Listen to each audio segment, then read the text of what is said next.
Well, I can tell you, I've been trying to get to Lincoln County High School for around 7 hours. Right now, we're 5 minutes from the school, but as you can see, it's still a headache for people to get through. It actually looks like this car is having a really hard time to get through. This is exactly why people can't get to their own children, because it's a turnaround, don't drown situation.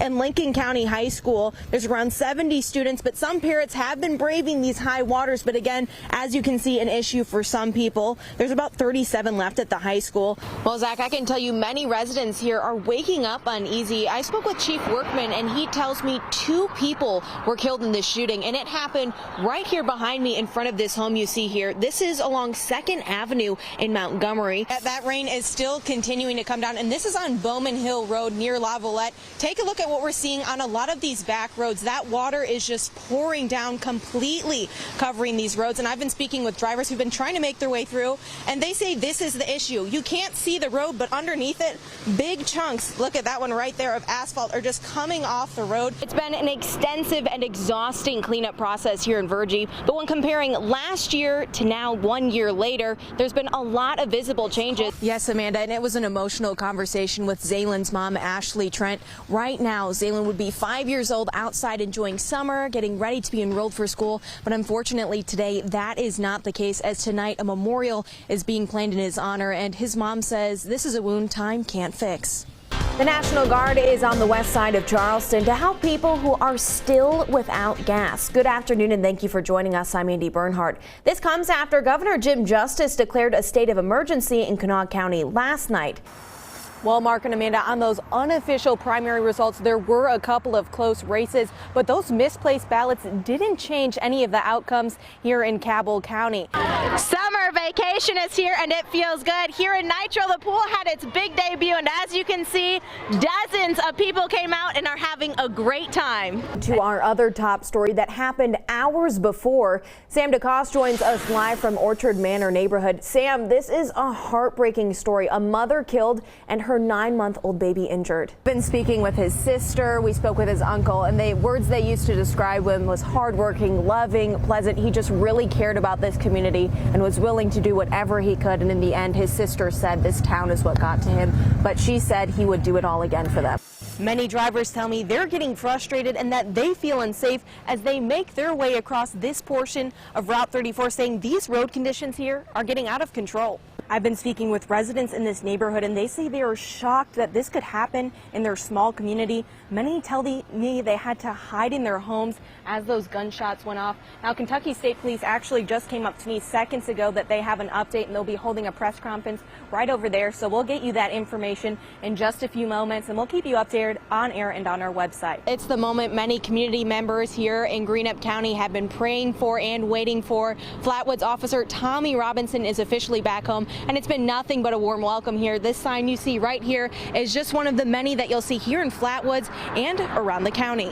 Well, Marilee, I spoke with Portsmouth Police Chief Debbie Brewer, and she says while no arrests have been made, they do have a person of interest for this case. But as this investigation continues, this community continues to grieve and mourn the loss of 4-year-old Zaylen. Was heartbreaking to the entire community. It really affected everybody. Chills go down your spine. Hair raises up on the back of your neck to know that it is so close. So close, just right there, right around the corner. Having lived in the Mound Park area for more than 20 years, crime in the neighborhood isn't new for neighbors Donna Arthur and Karen Hill. The tragic loss of Zaylen Conley, who was only 4 years old when he was shot and killed on his porch, still weighs heavy on their minds and hearts a month later. It kind of unsettles you that you don't feel totally safe and that you feel like anything could happen at any moment. We all broke down.